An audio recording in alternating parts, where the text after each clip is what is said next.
gentlemen, may I have your attention, please? The show starts in 10, 9, 8, 7, 6, 5, 4, 3, 2, 1, go.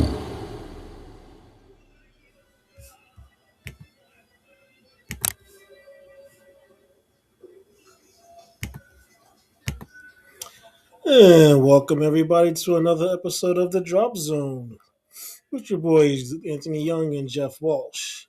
How we doing today, bud? Doing pretty good. Really nothing else going on. How you doing today? A little sore, but not too bad. That's good. That's good. Super Bowl is coming past. I'll admit I was wrong. You were right. You went with the Seahawks. I went with the Patriots, and I was really wrong. That one. It happens. Mm-hmm.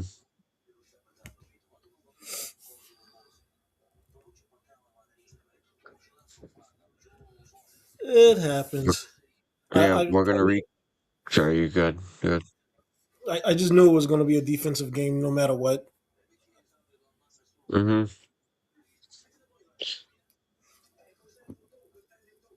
Yeah, we're gonna recap the Super Bowl. Go into the NFL news / awards because the awards happened before the Super Bowl, and then we're gonna go into any NBA news that happened in the week. Um, that's pretty much all we got.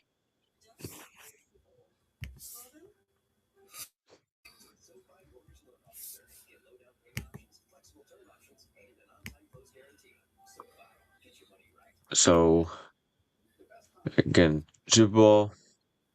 The final score was 29-13. The Patriots, all their stats look a bit better than they really should be. They were getting absolutely destroyed the entire game. The Seahawks defense was absolutely nuts and going and just all over the field. This game, like All they over the haven't field been. is an understatement. Yeah, they were. The Patriots really couldn't do anything. They were like stuck in cement out there. Sam Darnold did what he needed to. He didn't turn the ball over. He was very just. Yeah, he did what he needed to. He just played good football. He went 19 for 38, 202 yards and a touchdown. Kenneth Walker, the Super Bowl MVP, had 27 carries for 135 yards. He also had 2 receptions for 26 yards. Cooper Kupp had 6 receptions for 61 yards. They're trying to AJ Barner got the touchdown. And linebacker Uchina Nwosu had a 45-yard interception return for touchdown, and that pretty much put the nail in the coffin for the Patriots in the game. Even if they had a little sliver of hope, um, it was shut down right then and there. And Drake May, again, his stats look a little bit better than what they really are. 27 for 43, 295 yards and 2 touchdowns with 2 receptions, and then a fumble as well. Ramondre Stevenson had 5 receptions for 40 yards and touchdown. Matt Collins had 78 yards receiving and a touchdown. And Mario Douglas had 5 receptions for 45 yards. I mean, this game was, again, really just Seahawks defense just absolutely dominating the football game.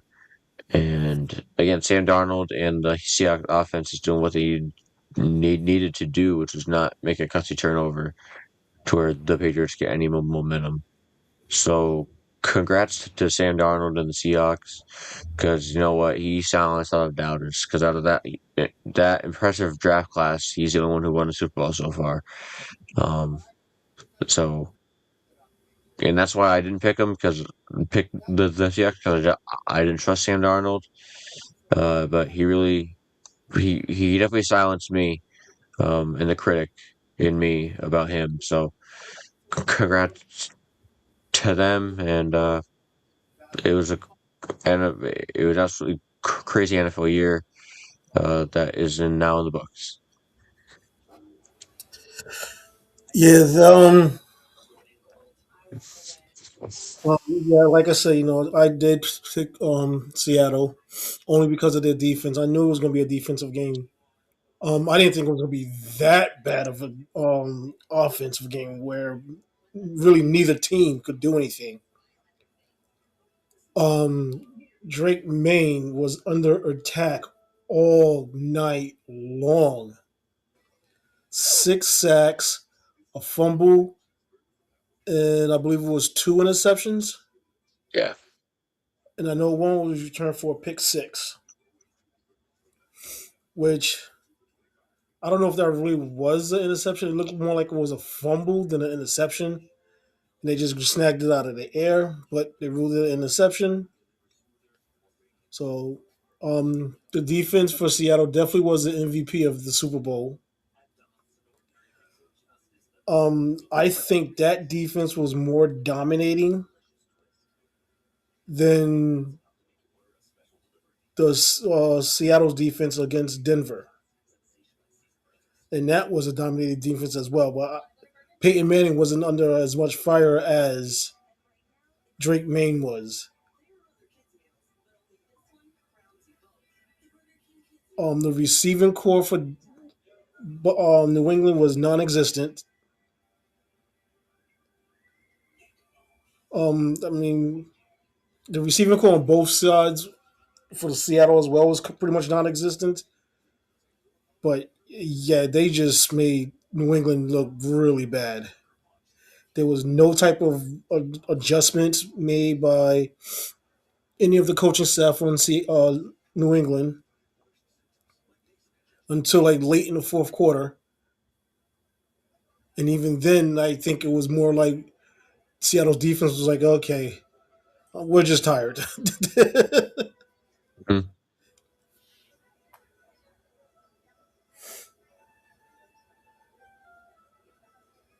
They're like, yeah, like we won, whatever. Like they kind of desperately just took their foot off the gas pedal. Um, Shocking. I don't want to say shockingly because this was a very good Super Bowl, but this was the second most watched Super Bowl in NFL history. We got all the ratings in, and we also got the ratings in on the Super Bowl halftime show. A lot of opinions are circulating on the internet, and we like to give our opinions as well. Um, I'm gonna, I'm not gonna call it trash because I didn't understand it. I'm gonna call it trash because it didn't make sense to have him there. Like a lot of people are saying that it was garbage because they didn't understand any words. I understand the Latin American culture. I get it. They wanted it to be a part of the Super Bowl, and South American countries are like the most growing uh brand of kind of expansion right now. But this is, in a lot of people's opinion, NFL is America's sport. Um, if you wanna to have Bad Bunny do it for the Olympics, okay. If you want to have him do it for the World Cup, okay. But like this is America's sport. There was a lot of other stuff in there that was obviously to kind of diminish America. Um, so again, I like getting your opinion on the certain stuff. The halftime show I thought was not one of the best. This again all the ratings came in about how good the halftime show went, like ratings wise. I'm like, yeah, that's just because people left their TV on when they went to the bathroom or got some more food or beer or they were just on their phone. They didn't really pay attention to the halftime show because it to to me wasn't very interesting. Um, yeah, I mean, I would like to get your thoughts on it. I mean, I would like to see somebody else, or to have Bad Bunny do half of it and then have somebody else do the other half. But when it was all in a different language, it almost made it unwatchable because you didn't really know what was being said or what was going on. Okay. I'm not gonna lie. I really didn't. I mean, I had this. I had the halftime show game on, but I really wasn't paying attention. I was on my phone majority of the time during the halftime show. Now, I know there was an issue with Bad Bunny. He was trying to get other artists to join him during the halftime show, like Cardi B, Eminem, 50 Cent, Nicki Minaj. A lot of them said no, and it wasn't because of Bad Bunny. It was because of Eminem was because of his issue with Jay Z. Same thing with 50 Cent, and as well as Nicki Minaj. They all have issues with Jay Z, which I don't understand why he was involved with this to begin with, but whatever. Cardi B just being Cardi B. Even Kanye West, he asked to perform a couple of songs with him, and Kanye West turned him down because of Jay Z situation. Again, I don't understand why that had to matter. There he is. What's up, Jay? Wow. What's up, Jay? But yeah, it just. I mean, yeah, by it being in a different language, it did make it kind of hard to understand. And I do understand that the NFL is trying to make the league more global, which I'll get into a bit after that. I don't know if you've seen the upcoming schedule for the international games. How many games A that lot of international games. A how lot of many games international is games. this year for this season coming up? Um, but yeah, they I'm gonna have to say the NFL did drop the ball on this one, and there's nothing against Bad Bunny. It's just they they should have did it a little bit better, where they had at least get somebody else to actually perform with him instead of having him doing the whole halftime show. And the next second show that they had that was being streamed on different streaming networks was just ridiculous. That was necessarily really wasn't called for. That made the NFL and the league look even worse.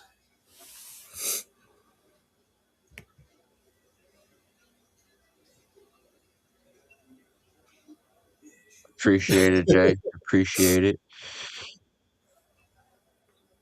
Um, I mean, it's your guy, Roger Goodell. I mean, Don't get me started.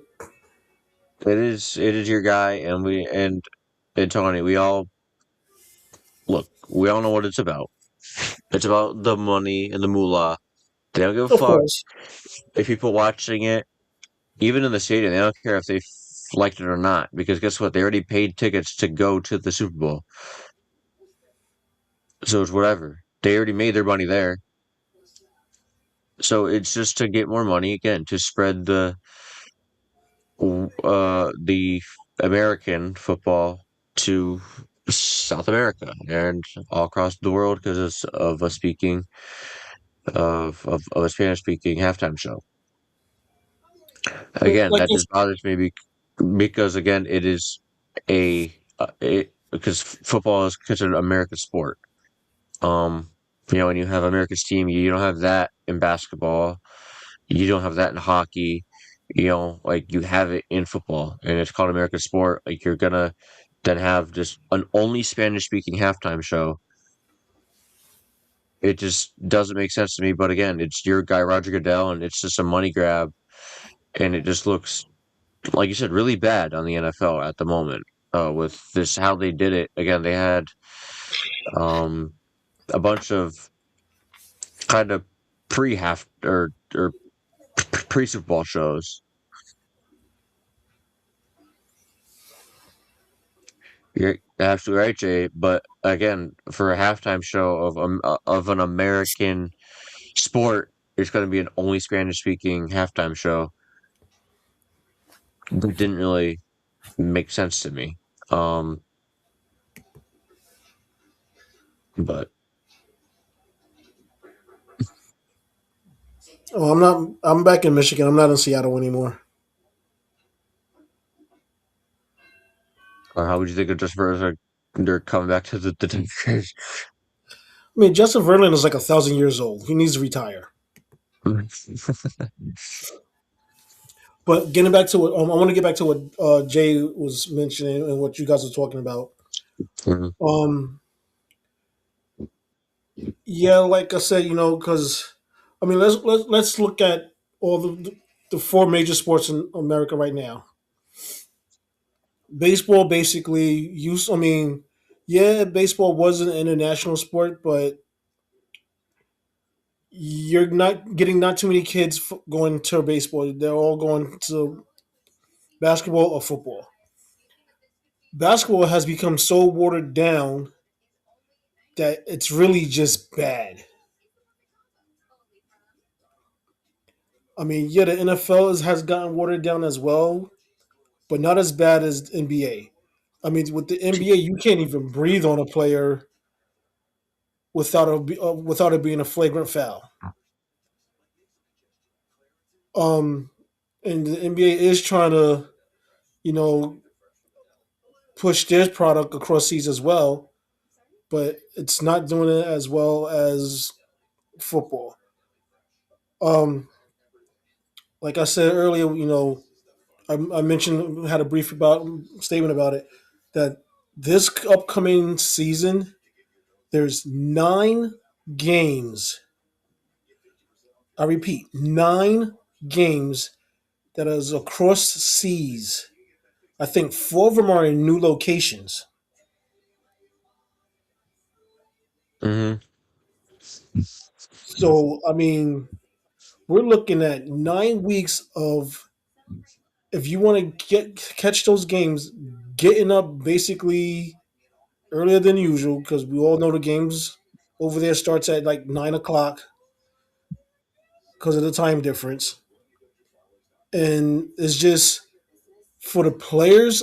I don't see how majority of them is going to handle it, especially if a team has multiple games across seas.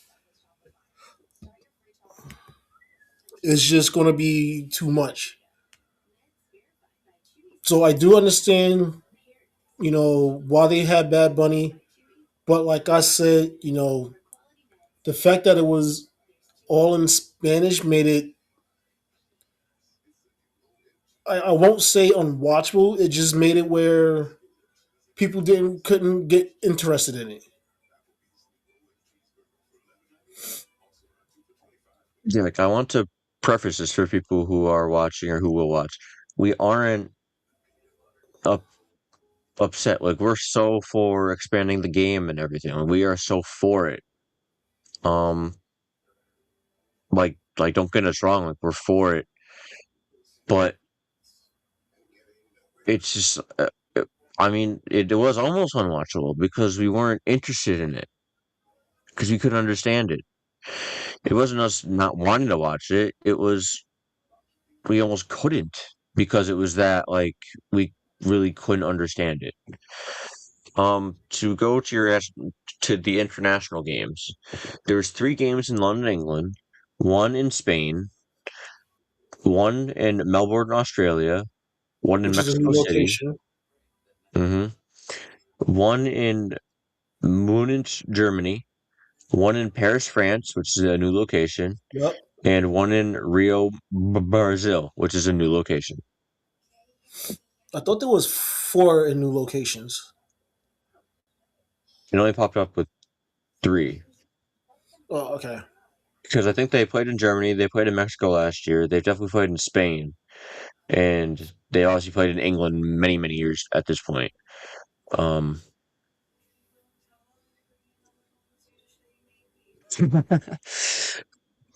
uh, yeah, again, we talked about that before you got on, Jay, but yeah, the Seahawks really just let their foot off the gas pedal at that point on defense. They're like, all right, listen, we won. All the energy and momentum's on our side. They don't have Tom Brady. They ain't coming back. We ain't the Falcons. We're not gonna allow it to happen. Again, I definitely wanted to make a point to talk about the halftime show on this, because again, I know that you have your opinion, I have my opinion and thoughts, and again, it's not us bashing the artist. It really isn't. Like we're not, because what he's doing for music and what the NFL wanted him to try and do for the Latin Americans and Spanish speaking people, we don't have a problem with that. It was just, I don't know, It the was way they just went about it it was hard was good. to it was hard to watch because we couldn't understand it. hmm Like it's not us bashing it, it's not us being mean, it's not us being assholes. It's just that's how we viewed it. And again, if you don't like our opinion, it's okay. It's our opinion. If you liked it because it's Spanish speaking, that's fine. But for me and you who don't speak Spanish, it really wasn't an enjoyable watch. That's our opinion. I don't know if you have any final on No, the not halftime really. show and kind of just everything. I mean, like we say, it was just the fact that um, like I mean, the performance itself, everything he was doing was great. I just didn't understand the songs. Yeah, like, I thought it was a very like well thought out performance, but it was just we couldn't understand it.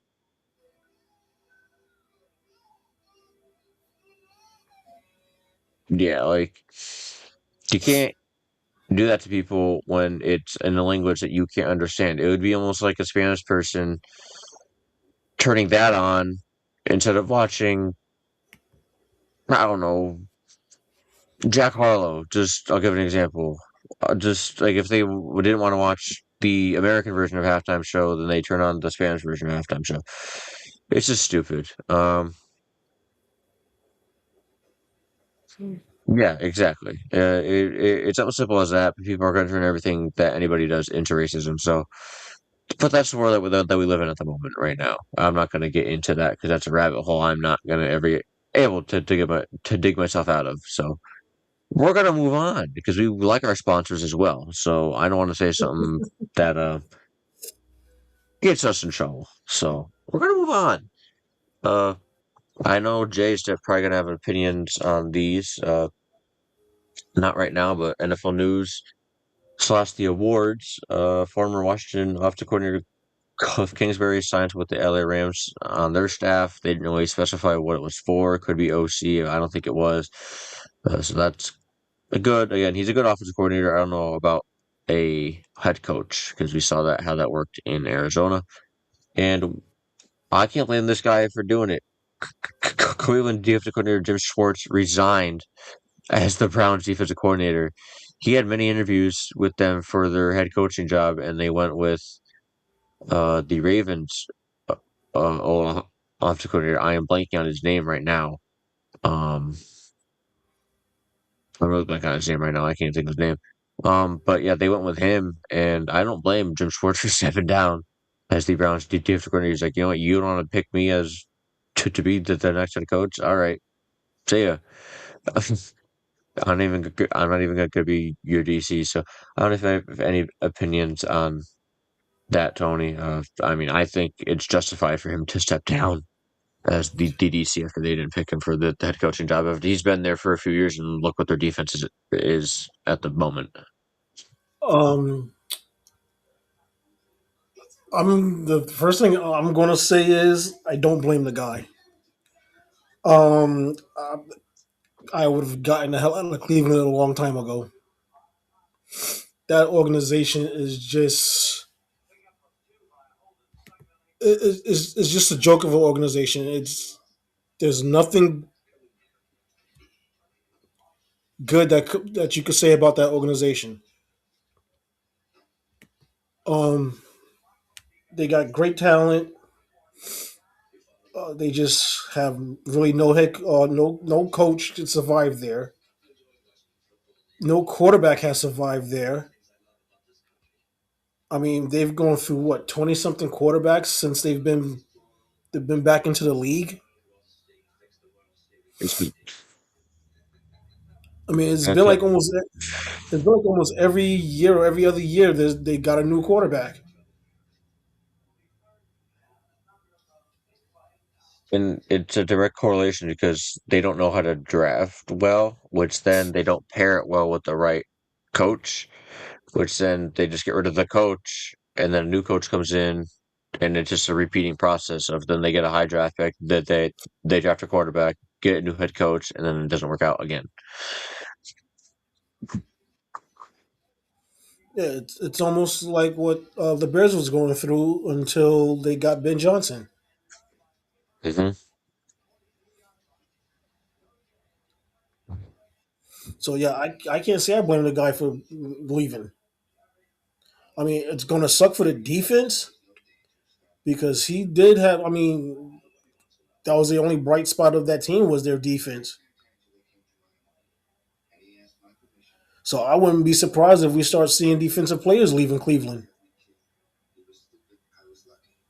I mean, Miles Garrett tried to, and then they flashed a huge money sign in front of his face, and he stayed. So I mean, I ain't gonna lie, I would have stayed for that big ass contract too. Now it's like, all okay, right. I'm ready to leave. Hmm. All right. Now on to the awards. The Rams, Scooby, Matthew Stafford wins the MVP. A lot of people said he didn't deserve it. Drake May deserved it. I don't think so. I think Matthew Stafford had, again, obviously one of his best years of of his NFL career. And me and you talked about at the beginning of the year, we didn't know how he was going to play because of his back injuries. He was barely in OTAs and training camps. But this guy went out and he played stellar ball. I mean, Sam Darnold outdueled him just barely to even make it to the Super Bowl. Matthew Stafford in those two games against the Seahawks, to where he should have won, but his defense and special teams let him down twice. To where he should have been in Super Bowl. Where that game that they played the Seahawks in the playoffs should have been at home. Matthew Stafford played great this year. I mean, I have no problem with him winning it. People are upset that Drake May didn't win it. Listen, I mean, voters have their own opinions, but I think they got it right on this one. I am happy for Matthew Stafford with what he's gone through in his career. Um, just major props to him. And again, he said he's coming back at the end of his speech, so he'll be back for the 2026 season. Um, People got to understand it's a regular season award. Once the regular season's done, what you do in the playoffs doesn't matter. Now, I know some people say, well, it should matter. No, it doesn't. It's a regular season award. For the most part, Matthew Stafford was one of the best quarterbacks playing this year. I mean, who else would you have given it to? I mean, yeah, Drake May had a very decent, regular season, but a lot of it he really didn't stand out in certain games. Um, Pat Mahomes injured. Josh Allen, he was Dr. Jekyll, Mr. Hyde for most of the season. Lamar Jackson, same thing. He was, injured for most of the season. So, I mean, he really couldn't wasn't himself. Sam Darnold had a nice season, but he really didn't do anything special to stand out to say, "Hey, look at me! I should be an MVP candidate."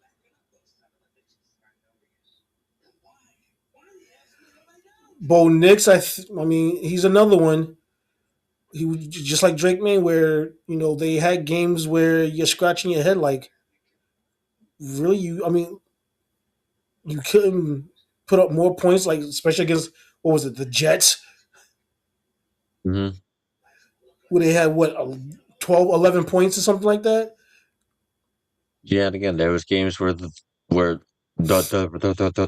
didn't start playing offense until the fourth quarter. I mean, we could have gave it. I mean, some people say maybe Caleb Williams could have gotten it. I He definitely mean, wasn't MVP. He looked better. He wasn't MVP though. I mean, I believe he won the comeback play of the year or whatever. If not, he should have. It was CMC who won it. Of course. Why not give it to a running back that really didn't deserve it? But okay.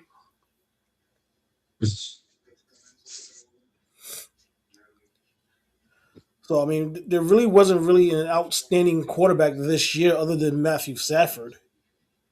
If you really think about it, Hmm. I mean, everybody else that usually were quarterback candidates was injured or was had a split personality for the season. Yeah, they weren't consistent enough, really. Exactly. I mean, a lot of people say, "Well, Matthew Stafford was." Well, no. A lot of the games Matthew Stafford ended up losing was because of his defense Hmm. or special teams.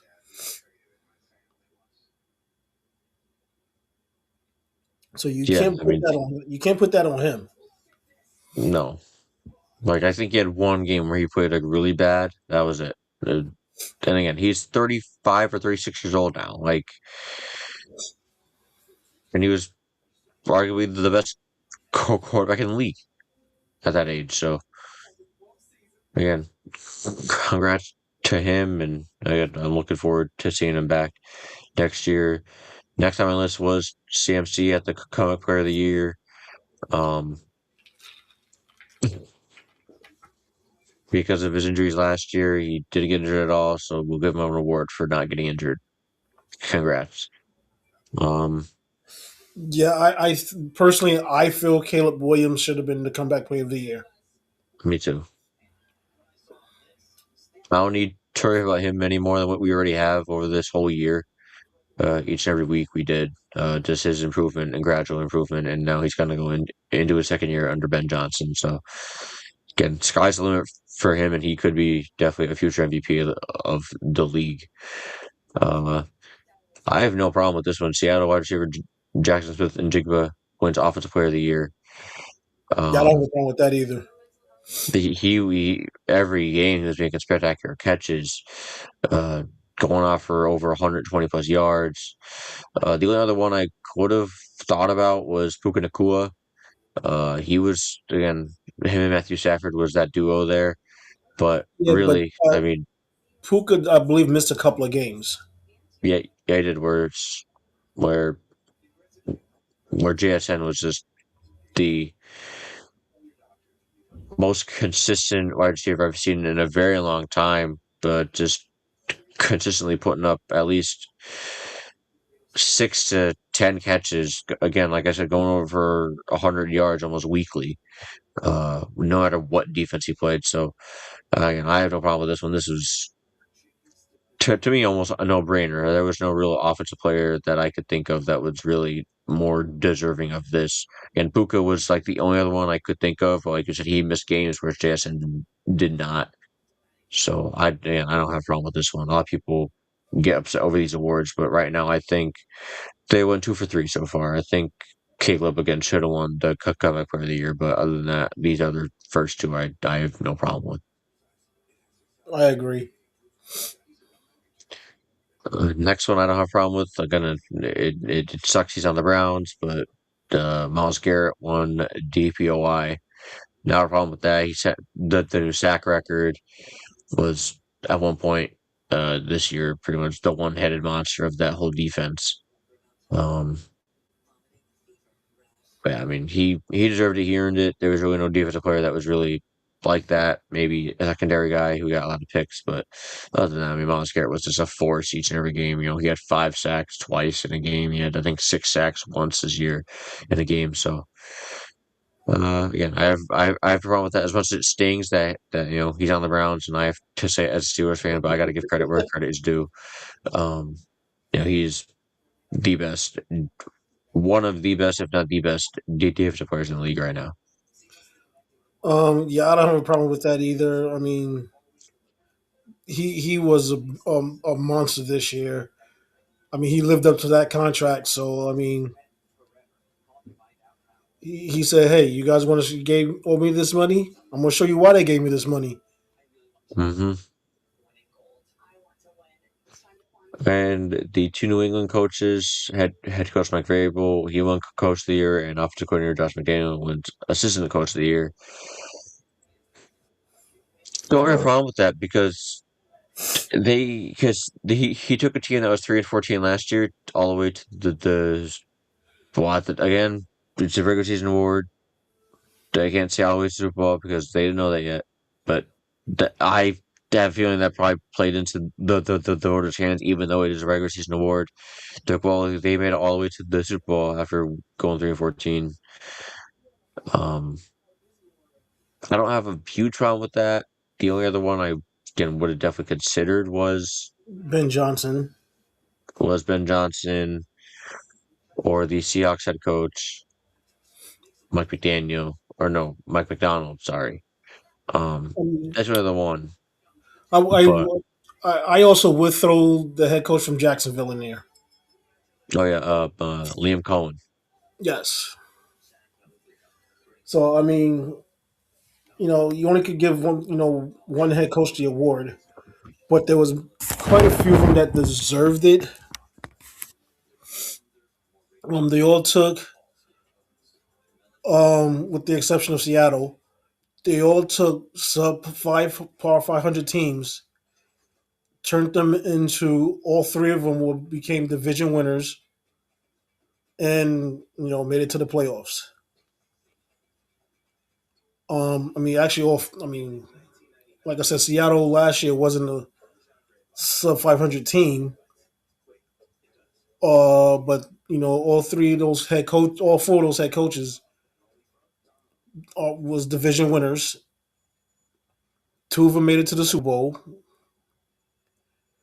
So yeah, I mean I wouldn't have been mad if any four of those would have won the head coaching of the year.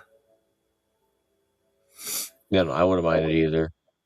Next, Carolina wide receiver Tetra McMillan won Offensive Rookie of the Year.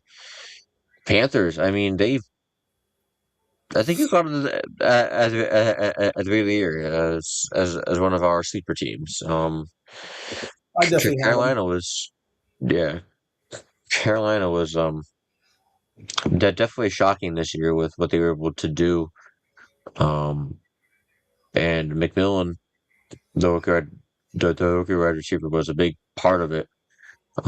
Man, I have no problem with this one. I'm trying to think of offensive rookies that really stood out this year. Not many, in my opinion.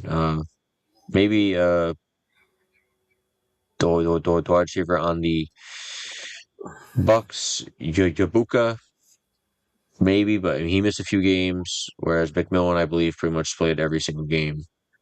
Um, again, I don't have a problem with this one. I thought this one was pretty easy to think of. I mean, there really wasn't much of an offensive rookies that really stood out. I mean, we got players like Cam Scottaboo. If he wouldn't have got hurt, would he have been in the running as offensive rookie of the year? If they started Jackson Dart from the start, would he be in the running? So I mean, there really wasn't an definitive rookie of the year where you could say, "Oh yeah, that guy should," definitely will be rookie of the year. We didn't have that on this year's draft. Last year's draft class. I mean, Shedeur Sanders made it to the fucking Pro Bowl, so he could have won Rookie of the Year. Well, that was a joke. I know. I just wanted to throw it in there because I think people know how we feel about Shedeur. So the linebacker Carson Schlesinger won DPOI, or sorry, DROI, Defensive Rookie of the Year. I don't really, no offense, care or have a problem with this one. That's okay. We're gonna go right by it. Buda Baker won the Art Rooney Award for Sportsmanship. Bobby Wagner won the Walter Payton Man of the Year award, and Chicago guard Joe Tooney won Protector of the Year for all the offensive linemen out there. So really, awards that we really never paid attention to. no. I mean, other than the man of the NFL Man of the Year award, which was basically the Walter Payton award. Mhm. But yeah, and all those other ones, I never even knew they existed. To be honest with you. Mine either. Yeah, I think the only one that they really got wrong was the Comic Player of the Year one. That's. I think this year was pretty easy to vote if you were a voter. Maybe on the head coaching one is where everyone kind of got tossed up, and of course the MVP one because people aren't. Well, I don't know. But that's a bit shocking. I think in years past we've had an issue with who they pick as the award winners, but this year actually wasn't that bad at all. We agree with pretty much all of them. Well, a lot of it was because of injuries. I mean, there was a lot of players that was injured, and like I said, we had Dr. Jekyll and Mr. Hyde running in the NFL this year. So I mean, yeah, a lot of the awards it was like, okay, I mean, you're gonna give it to the person that stood out the most. Mm-hmm. But yeah, the comeback player of the year award, I definitely disagree. I mean, I get gave it to him because he was injured last year. But if that's the case, then every player that's going to be injured is going to get the comeback of the year award, which is not what that award is designed for. Mm-hmm. It's designed for the player that had a lackluster season and then came back the following year and had an amazing season. To me, that's what I view that award as. Caleb Williams, the guy struggled. We say, Chicago wasted, a first round pick on this guy. He, he's useless. He's garbage. They need to find somebody else. And he gets paired with the offensive genius. And hello, won a division title, took his team deep into the playoffs. I mean, yeah. Yeah, this comeback player of the year is the NFL's version of the NBA's most improved player, and that's what we should view it as. Unless it's something crazy, like some guy comes out of retirement and he plays really, really well. That's the only other way that it should go. But yeah, I mean, Caleb earned it, but they gave it to CMC. Don't agree with that one. The NBA news is a little short, but there was a crazy fight and brawl in the Pistons and Hornets game on Monday, Oh yeah, I and heard about the that. and the suspensions have come down from the league office as Adam Silver, Isaiah Stewart, Detroit center, ran on the court in the middle of the fight and started throwing punches. So he was suspended 7 games. Detroit's Jalen Duren was suspended 2 games because he instigated and started the fight by pushing Charlotte's center Musa Diabate in the face. Diabate then did not stop trying to go after him. They had to restrain him literally in the crowd, in the stands. They had to sit him down and calm him down. And then Charlotte forward Miles Bridges was suspended 4 games as well for throwing punches at Jalen Duren, which then led to Isaiah Stewart running onto the court and throwing punches at Miles Bridges.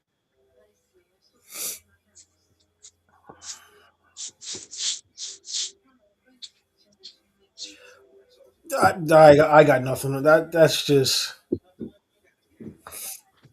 Don't get me wrong. I'm all for physicality. I'm all for a little bit of a scuffle or a fight. But you can, Isaiah, you've been in the league long enough. You know you cannot run on the court in the middle of a fight, and especially you cannot throw punches. So I think they got this right. Isaiah is obviously a previous offender. After going after LeBron James, they suspended him a while. So yeah, I mean, I think they did fine with this one. The two for the Hornets for throwing punches and the escalation of the situation. I'll give him 4. Duren, who started it, against the least amount, only 2, and Isaiah Stewart, who was an absolute idiot and ran out of the court. Went through some punches. Yeah, he got 7. I mean, I'm not gonna lie. I was kind of shocked when I seen that come across my phone that there was a scuffle and a fight broke out, and I was like, in today's NBA game, what was they doing? Just pushing each other back and forth. But then when I seen the highlights, I goes, oh, they was actually throwing punches. Oh yeah, they are throwing punches. They were mad at each other. They were not too happy with each other. So there's that. I think the NBA got it right with the suspensions on that. So these guys will be paying back money to the league office. In smaller news, Milwaukee signed former Brooklyn Nets guard Cam Thomas to a deal. Cam Thomas, over the past 3 seasons, averaged 21 points for the Brooklyn Nets. So a good signing for the Bucks to help Giannis out and give him another scoring option there with him. And after we got off on Wednesday, again, the trade deadline was happening. Nothing too crazy really happened on Thursday of last week. But the only other big trade that really did happen involved the Clippers and the Pacers, where the Clippers sent center Ivica Zubac to the Pacers for forward Brendan Mathurin, center Isaiah Jackson, 2 first-round picks and a second-round pick. I'm excited to see Zubac and Halliburton play. Zubac is one of the best defensive centers in the league right now, and he's a good lob threat. Halliburton will use him well, but Halliburton's got to get back out on the court. This Pacers team is absolutely just obviously tanking at the moment because at this point they know they have no chance of even doing anything right now. So yeah, I mean, I think that this is a huge trade for the Pacers in the long run. This is more for next year than it is for this year. Yeah, the trade deadline really wasn't that exciting. Nothing really happened. Milwaukee decided to tell everybody that they're not trading Giannis. They're going to hold on to him, basically because they couldn't get what they wanted for him. Is what it all came down to. Because we all know if they would have got what they wanted, Giannis would have been gone. But other than that, yeah, I mean, before the deadline, it was somewhat eventful. I mean, nothing really mind blowing, but yeah, I mean, basically everybody was on Giannis' watch until the trade deadline was over. Like Giannis and Ja watch, that was it. And Ja, almost unsurprisingly, a little bit surprisingly to me because like the Grizzlies got rid of Jaren Jackson Jr. So I thought for sure they were going to get rid of John Morant, but I guess really no team desperately wanted him because of his antics and his off the court problems. Well, nobody. I mean, I even said it. When they announced that he was on the trading block, that no team was going to take him. I mean, they couldn't even give him away. So yeah, I mean, that guy burnt a lot of bridges in the NBA where he just nobody wants to deal with his antics. Um, and no team that's already set to make the playoffs or have a championship window is going to bring him in just so he could upset the team chemistry. I mean, if anybody was going to take him, it was going to be a bottom feeder team, Mm-hmm. and even they was like, nah, we don't want him.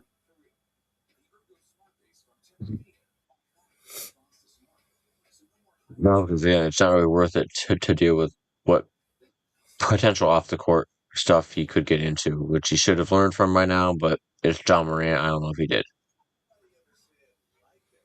I don't think he ever did.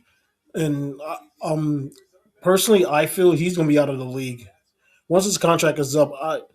I mean, unless it's a team that desperately needs him, a needed player, I don't see him getting any really offers.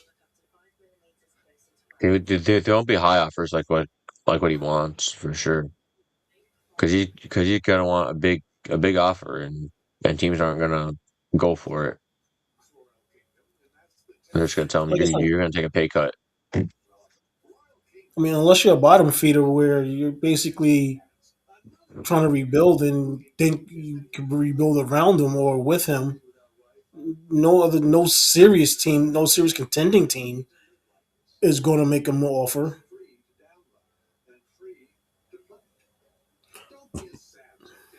I wouldn't. I wouldn't at all. So, but that's it. That's all I got. I'm trying to think what else has happened this week or be can't think of what else. We did Super Bowl, the halftime show. Again, all the awards happened.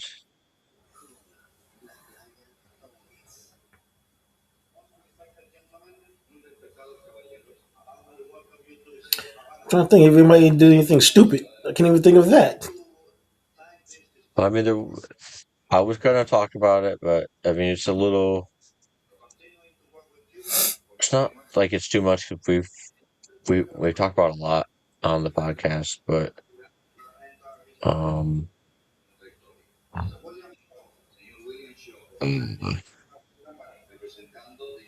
so Falcons player James Pierce Jr. I'm gonna try and find a lot of the full story, but all right. Pierce was arrested Saturday and is facing 5 felony charges, including aggravated battery with a deadly weapon and aggravated stalking. It is against a WNBA player in Rickea Jackson. I'm trying to figure out. We're trying to find what he did. Officers say Pierce standing on the outside of his SUV on the driver's side door with the door open. An officer pulled a gun on Pierce and ordered him to get on the floor. Pierce got back in his car and closed the door. The officer opened the door, but Pierce shut it again, locked it, and drove away. Pierce was driving away. The SUV struck an officer in his left knee. The affidavit describes it as intentionally in an attempt to evade arrest. Police followed Pierce's vehicle and cars until Pierce crashed at an intersection. Pierce then got out of his car and fled on foot. Officers were able to catch up with him. He began to resist arrest by tensing his arms and not allowing officers to approach him. Pierce was only released on $20,500 bond Sunday evening, in addition to the domestic violence charges of aggravated battery, with a deadly weapon, 2 counts, and aggravated stalking. Pierce is also being accused of felony aggravated battery of a law enforcement officer, felony fleeing, and deluding police officers without violence to his person, a misdemeanor. Jackson, no. Pierce's uh, Pierce legal team in a statement said that he maintains his innocence and urges the public to understand that while the allegations have the power to shape a narrative, that that it is hardly the full, complete story. Yeah, I don't even know what to say to that. We're trying I to really get don't. more on. Like, I'm trying to get more on that story. Again, like I said about the Super Bowl, they average 124.9 million viewers, and get the second most watchable ever, behind last year's Chiefs Eagles game.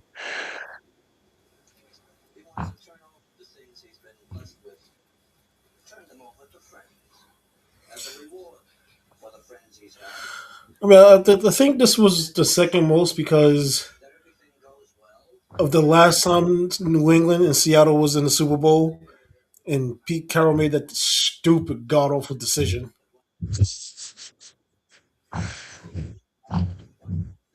So I think that pretty much gone into where people wanted to see, okay, is we gonna have a decision like that made again? Nope. We had a decision where we're just gonna let the defense beat up on each other.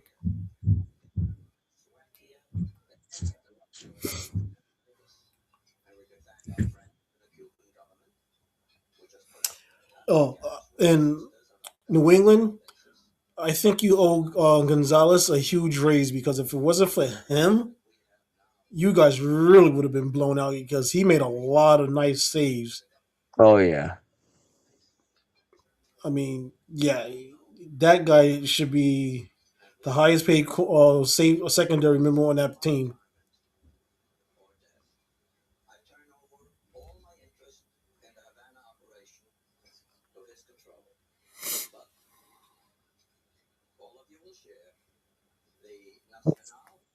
No, so this Pierce guy actually finished third in defensive or defensive rookie of the year.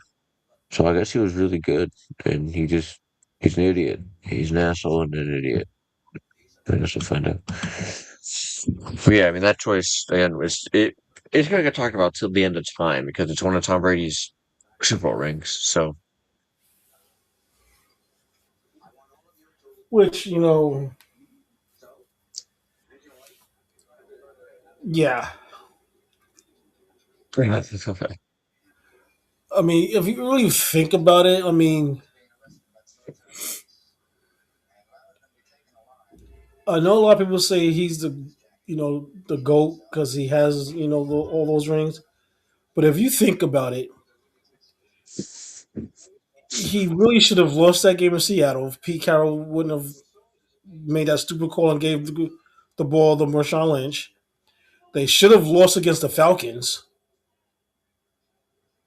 yeah, So that's 5 losses that he should have had already.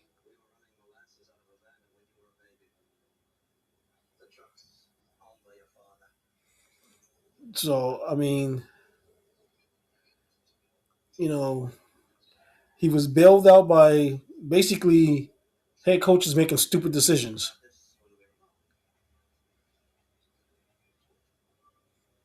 Like Atlanta, all you had to do was just run the ball, and you win a Super Bowl. Pete Carroll, give the ball to Marshawn Lynch. You have your second Super Bowl, which would have been their now. This would have been their third. hmm So I mean, like I tell everybody, the moral of the story is, hey, great defense and run the ball. When it comes to the Super Bowl, that's what you need. You need ball control because you need to control the clock.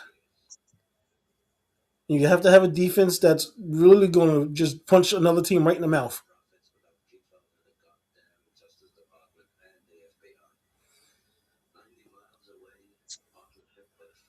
So I mean, if you think about it, every team that won the Super Bowl had a great.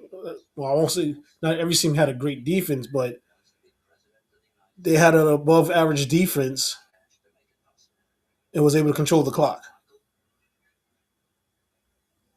because think about New England really couldn't stop K9. They couldn't. No, that's why he won Super Bowl MVP. So I mean,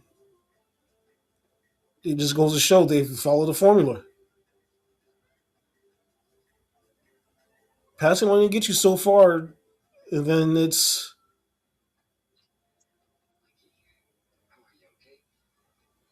so we'll see for them. And already, I don't know if you've seen it already. Fucking these damn Cowboy fans. It's their year next year. Already, Tony. It's their year. Yeah, I've already started seeing that. This is the year of the Cowboys. Fuck me.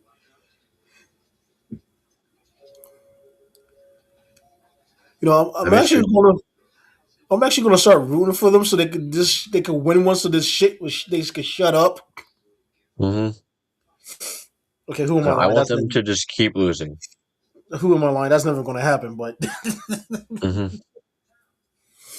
but it sounded good. Mm-hmm. Yeah, it sounded like you were being nice, but I mean, I'm interested to see what they're going to do with the George Pickens. I saw a report that they're probably going to just franchise tag him so he can't go anywhere. They want more money. Um, so they're just going to do the easy thing and just put a franchise tag on him. But it's Jerry Jones, so he's probably going to wait till the last day before the season starts and then do that. So it could Of be course. so they can be an ongoing topic for the entire offseason. So First Take can get up and ESPN cannot stop talking about it. So strap in.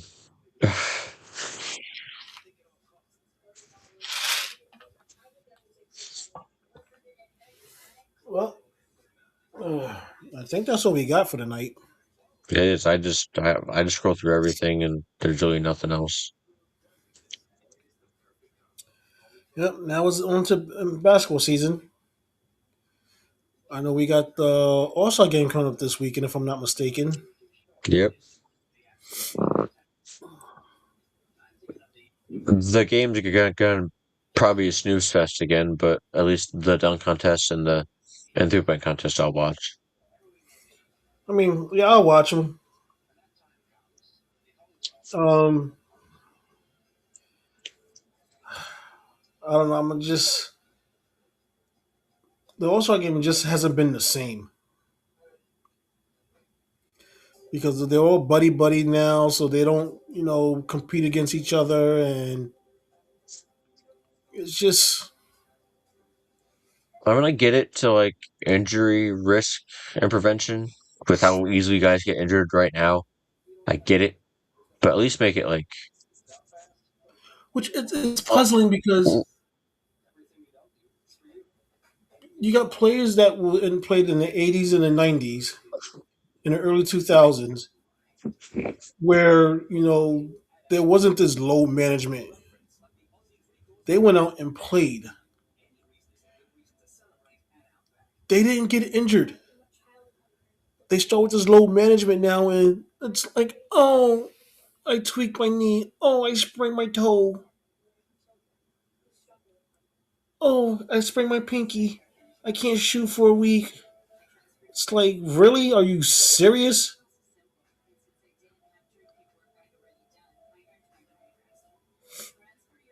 So yeah, it just turns into a joke, and that I blame Adam Silver for it.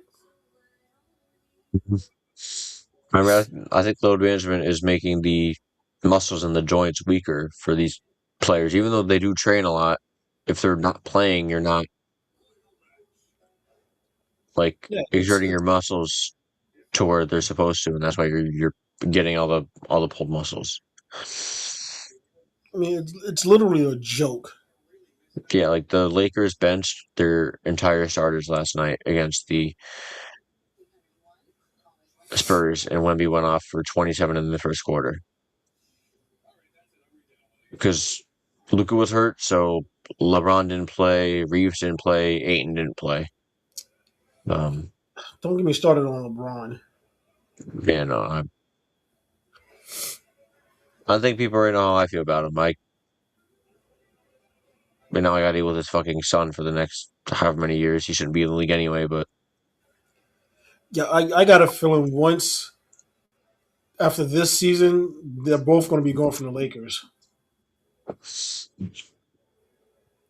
LeBron, I mean, he just better retire after the season because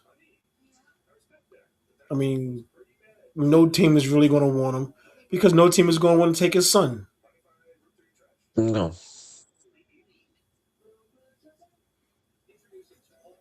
no. Again, it's already on YouTube. I've made my points about LeBron and Bronny, so there's no point in me going on another rant because it's already up on YouTube. So if you want to see the rant on Bronny, it's on our channel. Sorry, folks, I tried.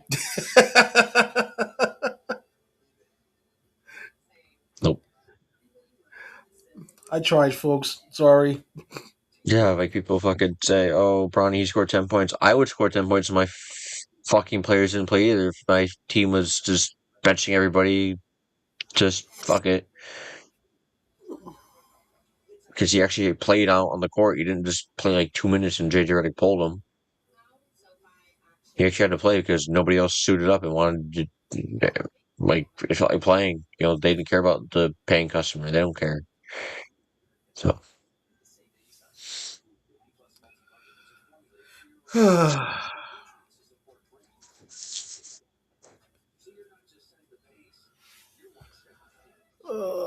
Well, I guess that's it. So we got to get to the sponsors. yep. And for those of you gamers, once again, if you that stay up late type of gamer and you need that energy, hit up Doobie. That's what they're designed for. Designed for just for well, not just for gamers, but they're designed for gamers. They got a couple of new flavors that they have coming out. I'm trying to think. Well, I can't remember the names of them. I got an email about them the other day. But yeah, they got some new flavors out. And again, if you order from them, put in the discount code Drop Zone and you get 10% off. Also, for those of you that love merchandise, we have our own clothing line at Zone Elite Wear, where you could get pretty much almost, I mean, female leg. I mean, we got a ton of stuff in there in our store. Um, I am working on some new products. So yeah, look for that for probably about the spring is when the new line is going to drop for some new products. And then again, we also have a discount for that. If you spend a minimum of $35 before tax, just put in the discount code Drop Zone, and you get 15% off your total order.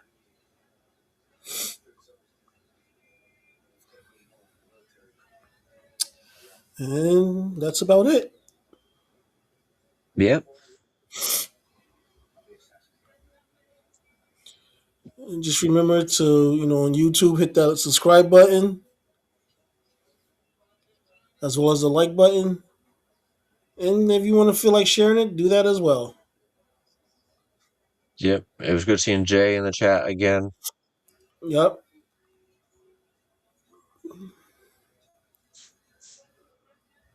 For all those who like to, I mean, we always welcome,